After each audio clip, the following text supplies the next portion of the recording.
अस्सलामुअलैकुम दोस्तों। अगर हम इलेक्ट्रोमैग्नेटिक वाइब्रेशंस की बात करें तो स्पेस ज़िंदा महसूस होती है। हमारे इंसानी कान इन मौसूल होने वाली वाइब्रेशंस को दिमाग तक पहुंचाते हैं और दिमाग इसे ट्रांसलेट करके बताता है कि ये किस चीज़ की आवाज़ है। खुला की डेंसिटी या मास एक हाइड्रोजन एटम पर क्यूबिक मीटर है, जो कि ना होने के बराबर है, और इसलिए यहाँ साउंड वेव्स ट्रेवल नहीं कर सकती। लेकिन अगर इलेक्ट्रोमैग्नेटिक वाइब्रेशंस की बात की जाए तो स्पेस ज़िंदा महसूस होती है।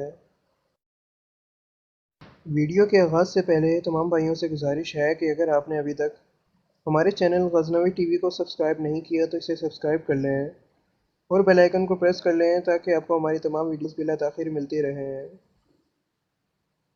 तो क्या इंसान उसे सुन भी सकते हैं? जी हाँ, ऐसा मुमकिन है, और आज की इस वीडियो में आप उन्हें सुनेंगे भी।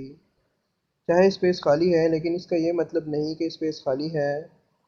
तमाम एस्ट्रोनॉमिकल बॉडीज़ यानी खुला में मौजूद तमाम ऑब्जेक्ट्स, मसलन सितारे और सैयारे वगैरह, अपनी पावरफुल इलेक्ट्रोमैग्नेटिक वेव्स की वजह से एक ख़ास किस्म की रेडियो वेव्स खारिज करते हैं।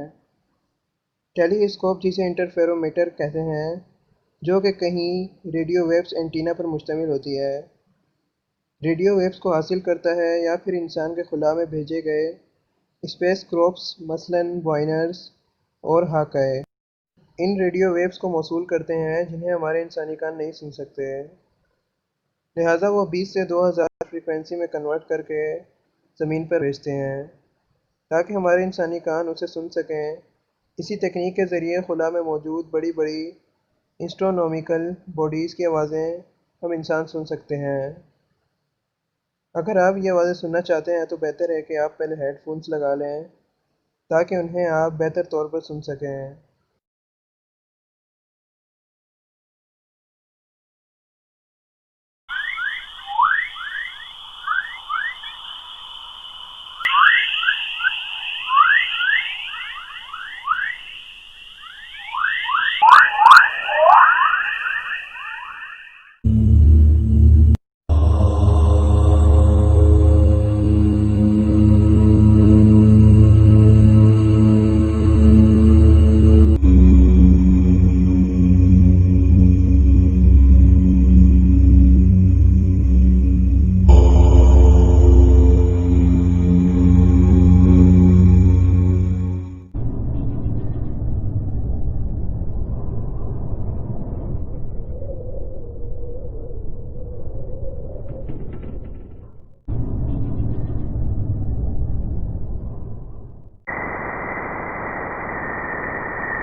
झटके होने के इब्तदाई झटके के बाद मुझे लगता है कि आपको ये मालूम हो गया कि कायनात को इससे कहीं ज़्यादा फौरी, मौजूदा, हकीकी और ज़िंदा महसूस हुआ। फासले पर आसमानी बिजली की लहरें देखना एक चीज़ है, और गरजने वाली गरज की आवाज़ से लरज़ उठना कायनात को सुनना देखने से कहीं ज़्यादा छूने की तरह है। खुशी की बात यह है कि माहिरीन फल्कियात ने ऐसा करने का तरीका भी ढूंढ लिया है। महसूस करने के साथ साथ अपने इर्द गिर्द मौजूद कायनात को भी देख सकते हैं।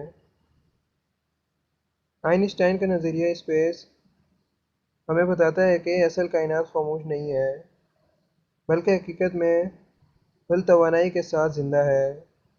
जगह और वक्त एक स्पेस बारिश के जंगल में आवाज़ या वेंगर ओपेरा के इख्तिताम तक मतनू और मुख्तलिफ़ किस्म के बनावट और टेम्बेरिस के साथ कंपनों का ज़ख़ीरा अंदोज़ी रखते हैं। कायनात एक म्यूज़िकल है जिसे हम इस वक्त तक खामोश मूवी की तरह देखते रहे हैं। आपको कौन से सैयारे की आवाज़ सबसे अच्छी लगी और क्यों? कमेंट करके ज़रूर बताएं। इसी तरह के इन्फॉर्मेटिव वीडियोस देखने के लिए हमारे चैनल को ज़रूर सब्सक्राइब करें। वीडियो पसंद आने की सूरत में इसे लाइक ज़रूर करें और अपने दोस्तों में ज़रूर शेयर करें। मेरा नाम है हमाद शहजाद और आप देख रहे हैं गज़नवी टीवी। अपना बहुत सा ख्याल रखिएगा। अगली वीडियो तक के लिए अल्लाह हाफिज़।